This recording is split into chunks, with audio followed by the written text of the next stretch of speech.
Operation rising lion, ये एक operation है जो इजराइल ने ईरान के ऊपर लॉन्च किया था कल रात को, जिसमें ईरान का जो न्यूक्लियर वेपन्स बनाने की क्षमता थी, जो वो बढ़ रहे थे तेजी से, उसको जहां तक है वहीं पे लाके खड़ा कर दिया है जहां से वो शुरू हुए थे।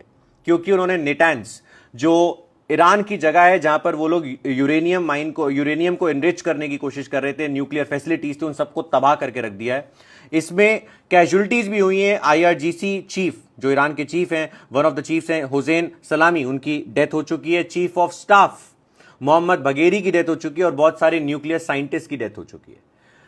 यह समझना पड़ेगा कि इजराइल ने यह बोला है कि यह प्रीएम्प्टिव स्ट्राइक था हमारे एग्जिस्टेंशियल क्राइसिस को बचाने के लिए, कि अगर ईरान ने अपना न्यूक्लियर वेपन बना लिया तो वो हमारे अगेंस्ट आ जाएगा और हम इतने बड़े देश नहीं है जापान जैसे कि एक दो न्यूक्लियर स्ट्राइक्स को झेल जाए।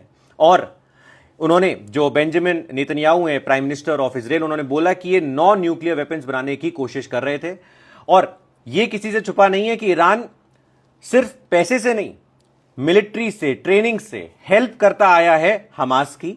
और ये हर साल नियरली आप मान लीजिए हिजबुल्लाह को 700 मिलियन और टू $1 बिलियन एनुअली देता है, apart from military support and weapon support and training support.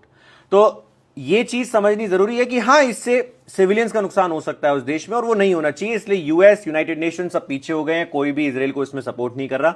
But Israel यह कह रहा है कि हम अपने देश को बचाने की पूरी कोशिश करेंगे, चाहे कोई हमारे साथ हो चाहे ना हो। तो मोसाद, जो खुफिया एजेंसी है इजराइल की, उसने बहुत ज्यादा काम किया इस चीज पर, लोकेशंस पता करी और वहां पे स्ट्राइक करवाया इजराइल की मिलिट्री से, एयरफोर्स से।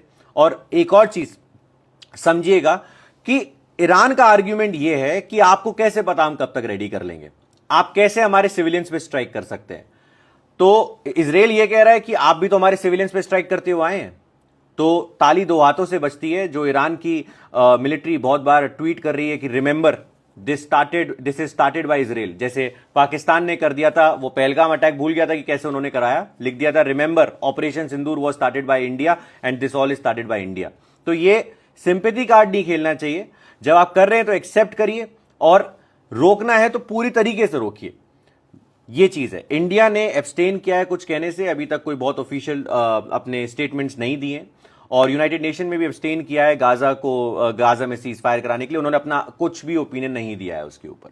सो बेसिकली एब्सटेन करना भी, सपोर्ट ना करना और करना, कभी कभी शांति न्यूट्रल साइड बनाना भी इंपॉर्टेंट होता है, जो इंडिया ने इस केस में बनाया। आई होप आपको ये समझ में आया। अपना ओपिनियन आप कमेंट सेक्शन में बताइए।